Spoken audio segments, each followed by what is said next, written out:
Welcome back, everybody. It's your boy Berkey, my beautiful bride Brianna. We are so glad to be back in front of you guys, and it has been a couple of weeks. But again, as always, we like to take our time to make sure that we're doing you guys justice, and obviously doing the good Lord justice. Absolutely, absolutely. With spring right around the corner, it's always time to start something new, start refreshing everything. And so here we are, dropping a new series today. Yeah, this series I'm hoping is, as always, is something that makes us think. At the end of the day, we want to help make you think about some different ways of how we're just doing life, right? Nothing that we're saying is obviously the law or anything like that, but we just want to be able to have those open conversations to where we're thinking about how we're bringing up ourselves and bringing up the people that we're raising.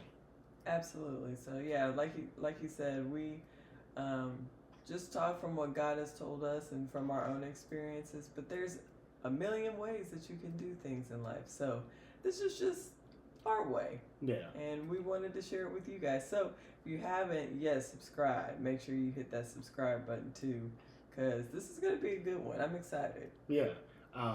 This past week, I was on the radio show, The Black Love Club, and we kind of talked about a little bit of what um, our childhoods were like, coming from a guy's perspective. And that got us thinking, obviously, a couple of weeks ago when we were talking about just starting our series, what we were going to talk about. And you know how I always say, it's kind of funny how when we think of something and then something else happens to kind of give us that confirmation. I think this past Wednesday night, it was kind of a confirmation that, hold up, we were getting ahead of ourselves. Let's backtrack and look at it, because I tend to get ahead of myself, and she likes to pump my brakes, which is a great thing, because I will gung ho go all the way out. She's like, hey, whoa. Yeah. So with that being said, before we get into the nitty gritty of what we're talking about, well, first, do we want to introduce what the series is, or you want the question first? Let's go with the series is, because I kind of segue to it about what we were talking about. If you did not go check that out, please go check it out. We love just going and talking to our people on the Black Love Club, Richard Roots and Nikki Talks. And this week, I got to talk with some great guys, and it was about kind of our childhood and how we're the new black culture of raising kids and how we want to be things different. So this series here is called Seed Preservation, right? And you're probably like, I mean, what? Actually, a funny story. I don't think you know this, but in my phone, our son, his name is my seed. So it is something that I think about constantly, and I don't think enough of us think about it, right? But the first episode is called Soil, right? So let's get into what the question is. You guys know we got a question. She thinks long and hard for these questions. I do. And they're always really good. They always make me think too. All right. So today's question is, what is a rule, or like either a written or unwritten rule that you had as a child that you feel like was maybe unfair, or you didn't really understand, that now as an adult you're like, oh, that makes sense? I wouldn't say it was unfair, because it makes sense. And it was kind of funny because But did it make sense to you then? Yeah, 100%. I'll even tell you a funny one that my brother had for me.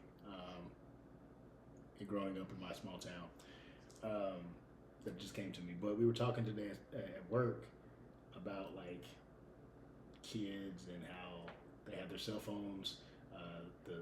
In Oklahoma, they're looking to pass a bill that's banning cell phones across every school district. And we was talking about that. I was like, man, we didn't have no cell phones in 03. 03 was kind of when they came popular. I know I'm aging myself a little bit there. Obviously, the great. But it was interesting because we were just like, what was some things you did as a kid? And we all know when that street light comes on, you better be home before that actually comes. Before it comes on, you better know you're there. And my mom, she was a whistler, right? and it didn't matter. I didn't obviously stray too far away from the house or anything like that, but actually I did sometimes. But most of the time I was at the park, and I heard her whistle. She could whistle, and I could hear from the house. And so I knew at that point I better get back to the house. What about you? What was something that you do? And I'll tell you the other one that Cameron had for me.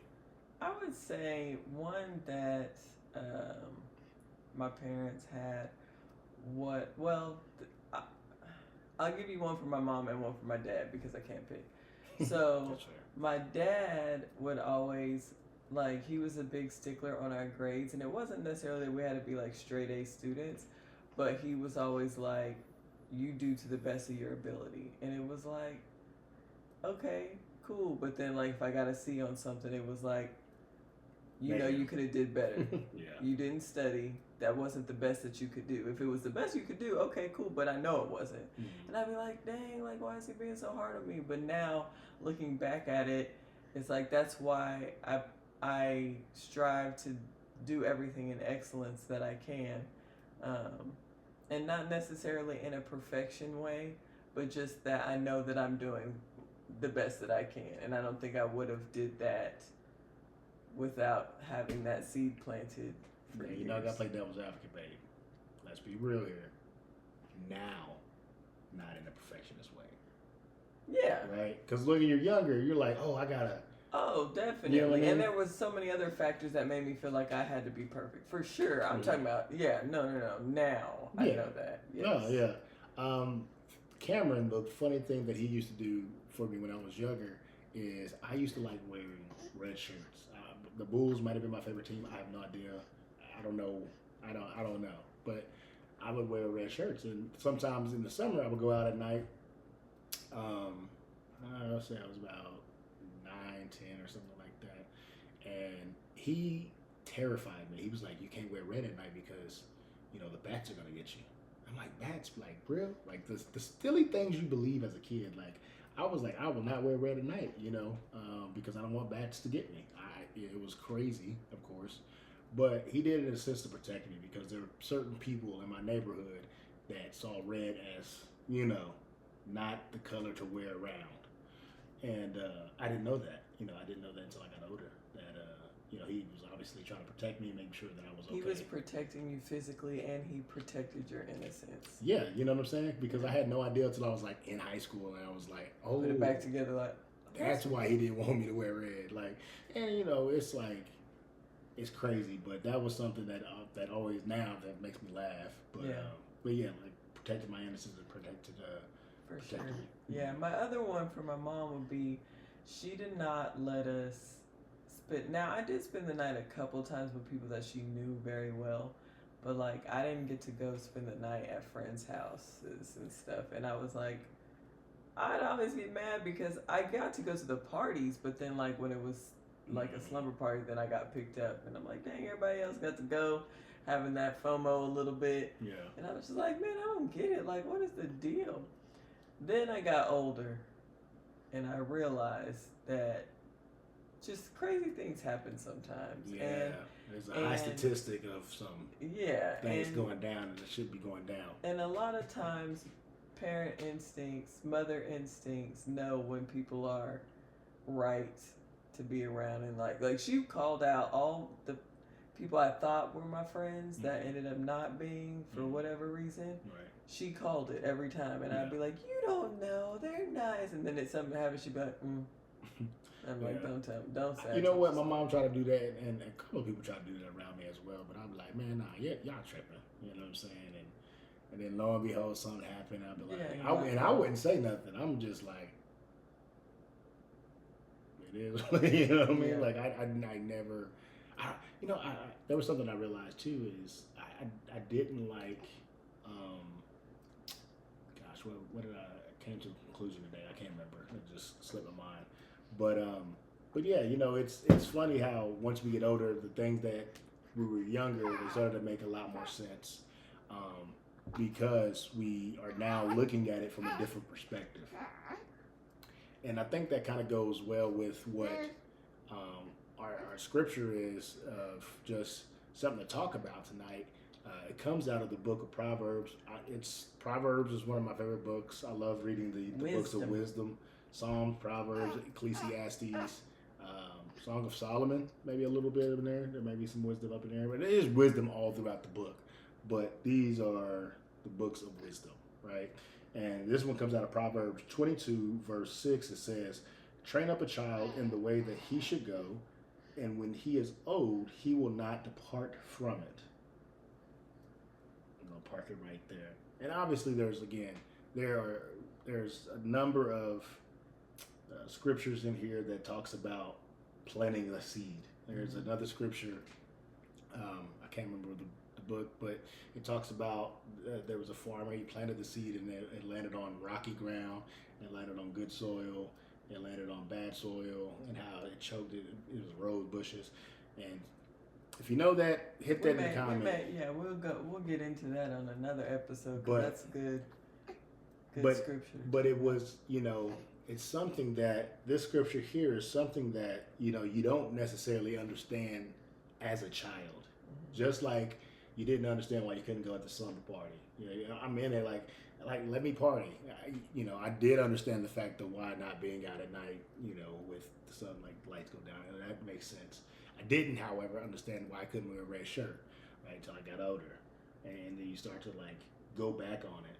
The same thing with the grades. One thing I tell about my students is I really don't care about your grades. You should be the one that care about your grades. The way that you take care of your grades is show how much you care about yourself. Mm-hmm. And that may be harsh, but sometimes, man, these kids really need that. And it's something that, again, I hope that it sticks with them. Yeah. Just like what the things that your parents taught you and what I learned. What does train up a child in the way that he should go, and when he's old enough, not depart from it? What does that bring to you when you first think about it? Well, honestly, it's changed now that I'm actually a parent, because, growing up hearing that scripture in church and stuff, and then all the parents and mothers of the church say, amen, make these child's mine. You're not listening to it as a kid, but when you actually have children, it's a level of responsibility and a duty that you should have, to really understand that, I was blessed and given this responsibility by God to steward his people. You're stewarding little people, and they're going to grow into big people. But what I was thinking about too, going along with also the soil and everything we're talking about, is actually planting. So I'm not the best planter. I'm not even going to say the best. I'm not a good planter as far as keeping stuff alive. We're not even going to play like I am. But I have a coworker that is, and she sent us a while ago, she sent us some plants, and we did this virtual, learning how to pot plants. And one thing that stuck out to me that just came to me when you were reading this was, she was telling us, when we put the seed in, she was or when we had little baby plants, but she was saying for the seeds too, she was like, if you just put it barely at the surface and you just put a little dirt on it, it's not going to withstand everything, and it's not going to grow. Mm-hmm. And if you put it too far down at the bottom, it's not going to be able to push up through the soil. So she was saying you got to find that sweet spot, and she was explaining, in depth of how to find that. But it's kind of the same thing with training up a child, building that foundation, getting that seed in the right soil, and getting it in the right area. So it's not, you're not up at the top where there's no rules, and they're just raising themselves and just figuring out, you just letting it be what it is, letting social media, letting TV or whatever raise them, letting other, friends raise them or whatever. But then you're also not too deep in the soil where you're helicoptering. There we go. Jeez. Or hovering. Yeah. Or moving them on the chessboard all the time, living their life for them. You got to find that sweet spot where you're giving them the tools they need to succeed, but letting them decide on the direction that they take those tools. Yeah, and it's there's two things. It's one, there was a video I saw the other day where we're not about to go through it, but I like to kind of look at videos and kind of plan how I would like to do things a little different. You never raise two children the same. No. We're in the third kid, and she's going to be completely. She's already different, right? We both of our oldest children were on pacifiers. This one's not on a pacifier, so we wanted to see what that was like. Yeah, he had a pacifier. He must have got rid of his before we got together, because I don't remember a pacifier. He had one. Yeah, he had a little. It was a little monkey on it. Oh. Yeah. So he got rid of his pretty early then. Yeah. And then Robin kept hers. Well, with Robin, it was like the 2 months ago. But with Robin, it was like she didn't want it at first. We forced it on her. Now that's and that's some things as a parent that you kind of look back at and you go, man, I'm the one that forced it. And then another thing that I've learned is that we as parents, we have unmet expectations. We put unmet expectations. We put expectations on our children how they should be. Mm-hmm. And then when they don't kind of get that, we feel disappointed because they didn't live up to what I want them to be. And that to me is detrimental in a sense. You know what I mean? Because they could go through life always feeling like they've never made you proud about whatever it is that they do. You know what I'm saying? And so that can be very hard on that kid's mental. But before I lose my train of thought, the thing that I saw the other day was when you're trying to teach a child how to eat food, right? It was obviously a parent, and she was pretending to be the baby, and the baby was like looking at his hand and then made kind of a mess, and then the mom immediately wiped the face. I see, yeah. And then the woman, she was like, okay. And then she put it on her hand, and then the mom wiped it off her hand before the baby could figure it out. And then, just a number of steps that by the time that the baby really wants to eat, now he or she doesn't want to eat because they haven't had they wasn't trained the right way to eat, which a kid has to get messy. They have to get messy to learn how to eat. And it might drive you up a wall like it did me when Robin was like making a mess, but it's like, I also was like, it is what it is. Like, there's food on the ground, but I can clean that up. You know what I'm saying? And we had a bib. She did not like the full suit bib. She did not like the full suit bib. Yeah, until she was too big for it. Then she wanted to wear it all the time. And it's like, ma'am, you know how to eat now. Yeah, you don't even need it. Yeah, so, in all these ways, you kind of hit on it earlier off camera when we were sitting there talking. The parent is the soil, like the gardener for all of it, right? How we want to raise them mentally, emotionally, physically, spiritually, educationally, right? And it starts in the house. Like whether that be you doing the ABCs with them or 1, 2, 3s or whatever it is, you as a parent can't always rely on somebody else to do the job that you've been called to do. Right.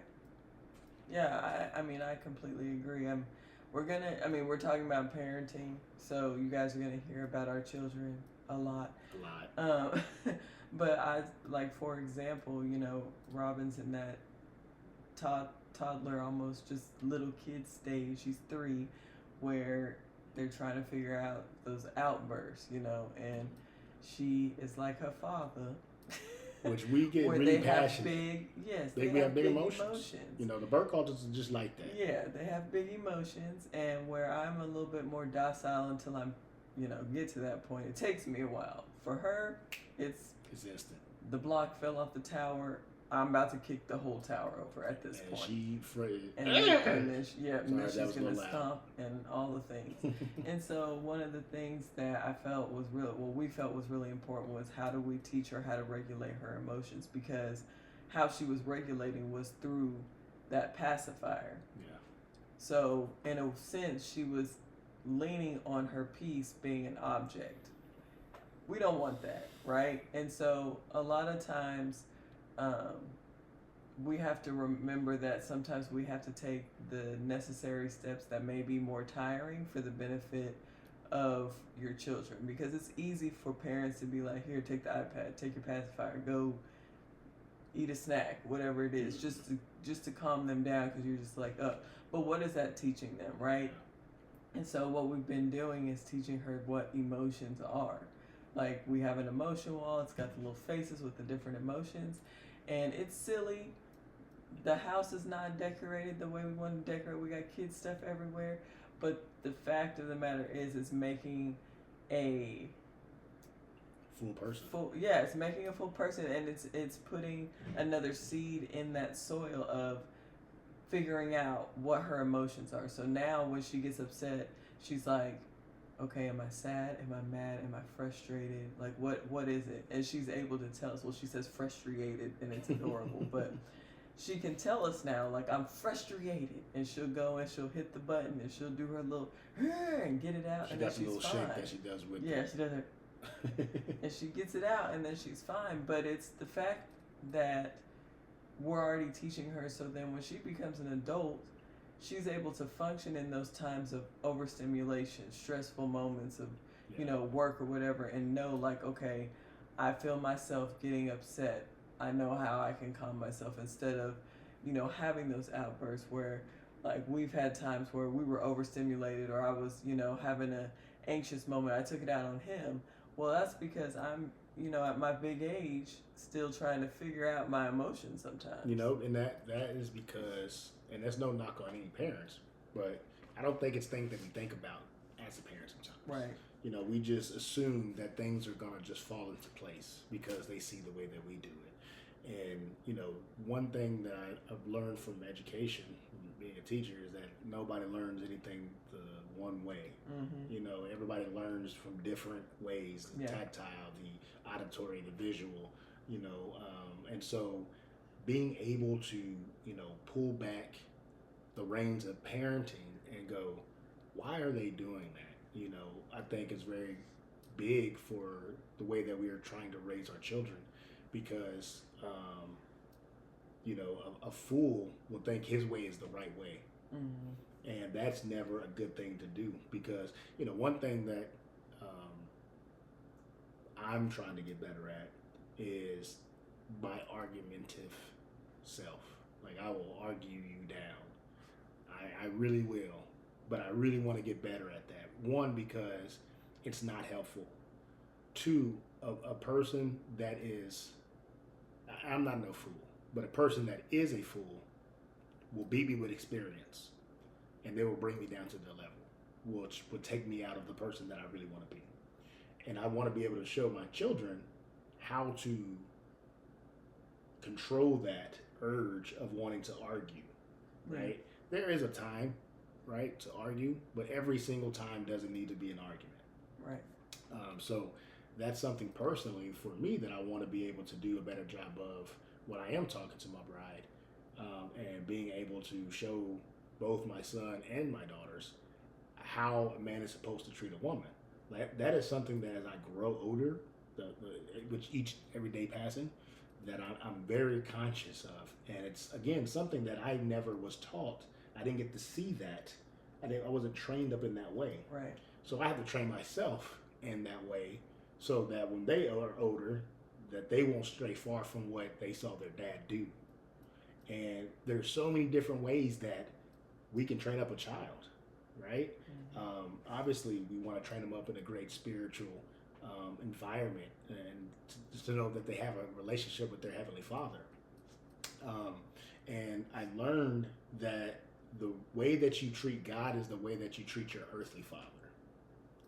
However that relationship is, if it's not good with your earthly dad, you're not going to really have normally, right? It's not iron and stone, but normally you won't have the best relationship, because you'll kind of see him as a distant being.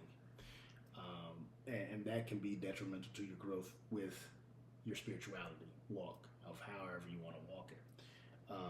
But one thing that I know for me, and it's like I was telling one of my coworkers today, there's going to come a point in time in your life where you're going to be like Jonah. And if you don't know who Jonah is, Jonah ran, right? He ran. We talked about this before, but there's going to become a time in your life that you're going to go away. from the things that your parents taught you, whatever that is, right? And so you just have to be a diligent leader of the home to get through those difficult days and making sure that you're really um, teaching your kids the way that you want to teach them. Because again, if you're not teaching them, where are they learning it from? Right. Yeah, I think it's important. Something I try to think about in my head is they're going to understand how to enjoy the good days, but will they know how to survive the bad days? Ooh, that's a good one. And for me, I try to keep that in my head because we get so caught up, especially, well, I'm not going to speak for fathers, but for mothers, we get caught up in making sure our babies are happy. Totally fine. I want to make sure my babies are happy too. But we can get caught up in the, I'll say, fairy tale of it and forget that there's a real world that they have to be prepared for. And so I think it's important to always make sure that you are teaching them in a way that makes sense for them, makes sense for their age. Not, not doomsday type of the world sucks. This is what, like, not that kind of stuff, but just making sure that they understand, like we were talking about the emotions and stuff. And it's the same way with their spiritual life. There's going to be times, like you said, that you may fall away or you may not feel as close. I know for me, I've been in church my whole life, and I'm talking about Sunday, Wednesday, all that things, praying, prayer teams, dance, all the things. And so I have always had that community around me. I've always known about God. I've always had that relationship with God.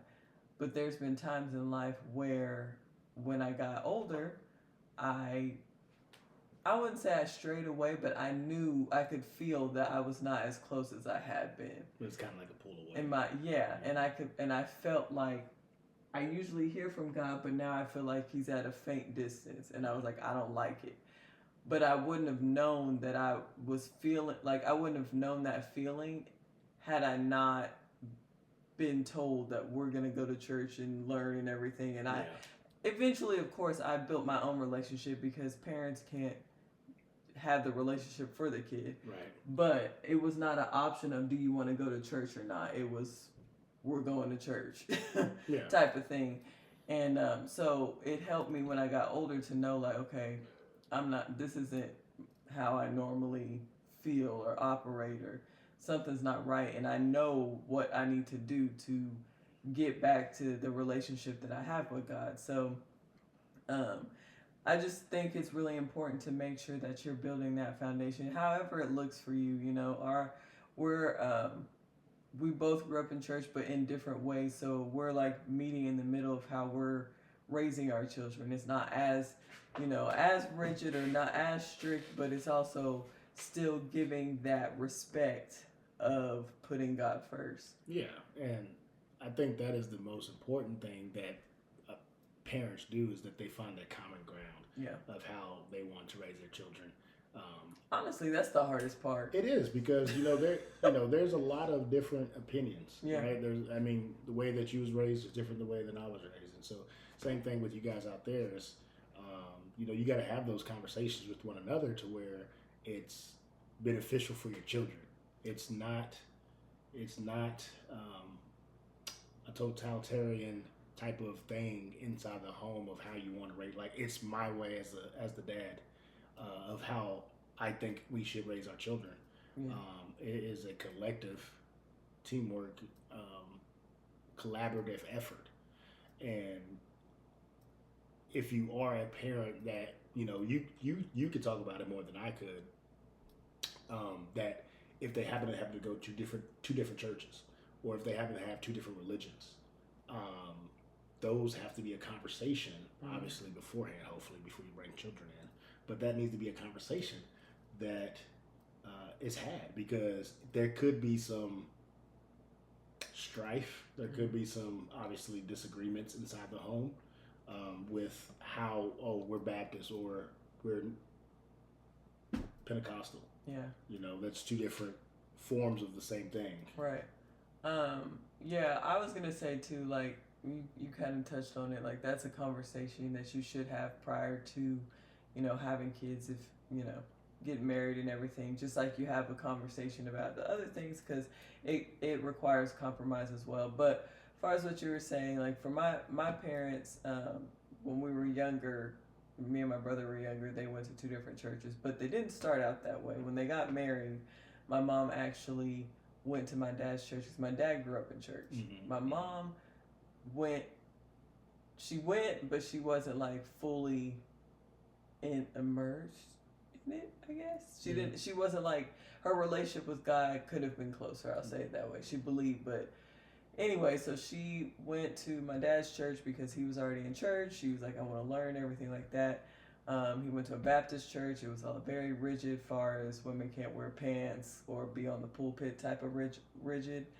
And my mom was like, this is a lot. And so she ended up moving to a non-denominational, more Pentecostal church that fit her more, and she grew a lot. And so with us, they basically let us choose. We would go back and forth. It was kind of like we had spiritually divorced parents in a sense, because we got to choose like which church we wanted to go that week. Eventually, when we got old enough to like really make a decision, they let us pick like which church we wanted to actually like be involved in. And, and that's big too. Sorry to cut your wisdom, but that's big too, because we were talking again. We was having some good conversations at work. Is just about like that, how to raise our children. About how, because we're talking about the cell phones, but we were saying that we didn't have cell phones, so if they don't have cell phones, they should be okay. But it's the way that our parents raised us won't work with the way that won't work today, right? And I think both of us have an idea of wanting to have a better relationship as far as communication with our children, about seeing their side and their point of view, and actually hearing it before shutting it down. Yeah. And it's like the more we talk about it, it's like there's points that we're like, yeah, we like what our parents did in this situation, but in this other situation, it could have been handled differently, so we're going to do it differently. Sure, 100%. And I think if you're able to do that and have that open dialogue, again, you're training them up how to have a conversation.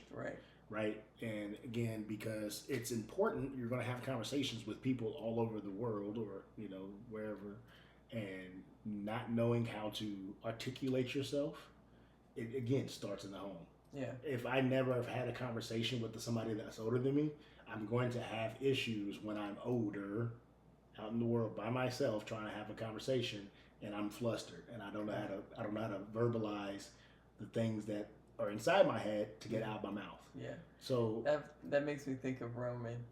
So he gets so mad because we'll make him do basically like reading comprehension. Or either read, or like he'll watch a video like of children's church or something, and then we have him like tell us about what you watched or what you read, because we want to make sure that what you're reading or consuming you're actually remembering, because we can remember song lyrics. I can remember song lyrics from a song from 2008. You play a song from 95, you still got it. Yeah.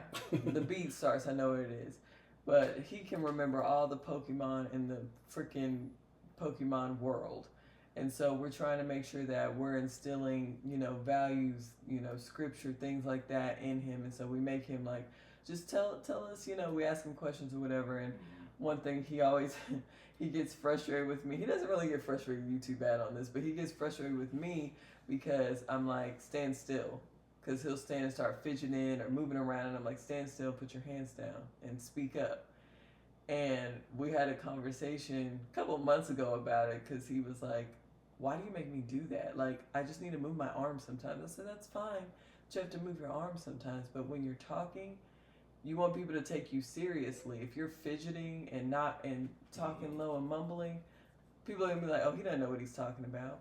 Yeah. You're not confident in yourself. Right. But when you stand tall and you say it with your chest, say it with your chest, yeah, and be confident of what you know, then you usually know the answer. Because he'll start fidgeting. I don't know.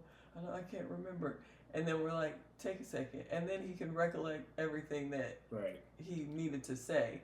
And so it's little things like that. Like they're not always going to understand, but giving them those tools, it'll come back around. There's so many 100%. things that now as an adult, I'm like, okay, that makes sense why we did That tracks. like that makes sense why we did that, and I never understood it, and they never explained to me like we're doing it because of X, Y, and Z. Yeah.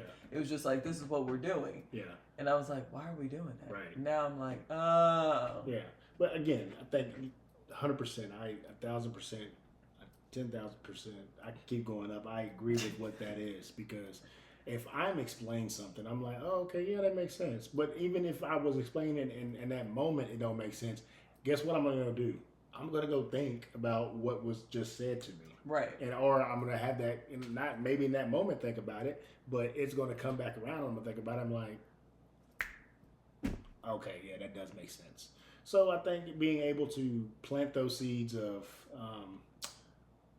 just knowledge inside your children, so they are able to use it for their betterment for their power, makes sense. Yeah. So that's the biggest thing that I think that we need to be able to do as parents, and I hope that it's something that we continue to do as we grow as parents, because it's going to change how Absolutely. Year in, year out, week in, week out, day in, day out, is going to change how we adjust our parenting. I think that's one thing I love about us as well, is that we don't get stuck in one way of saying, "Oh, this is the way that." Child, you can't. No, you got to be able to adapt. You got to be able to adapt. Got to be quick on your feet. But that's all our time tonight.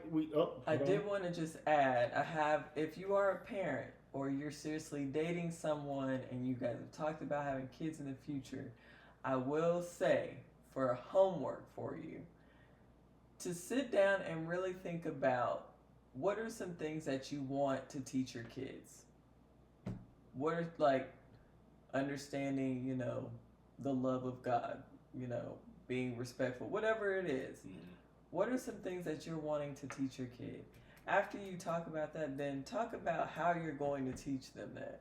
Because I think a lot of times we go into situations with the good intentions, and we don't realize that we have to have a plan behind those good intentions. So make sure that you know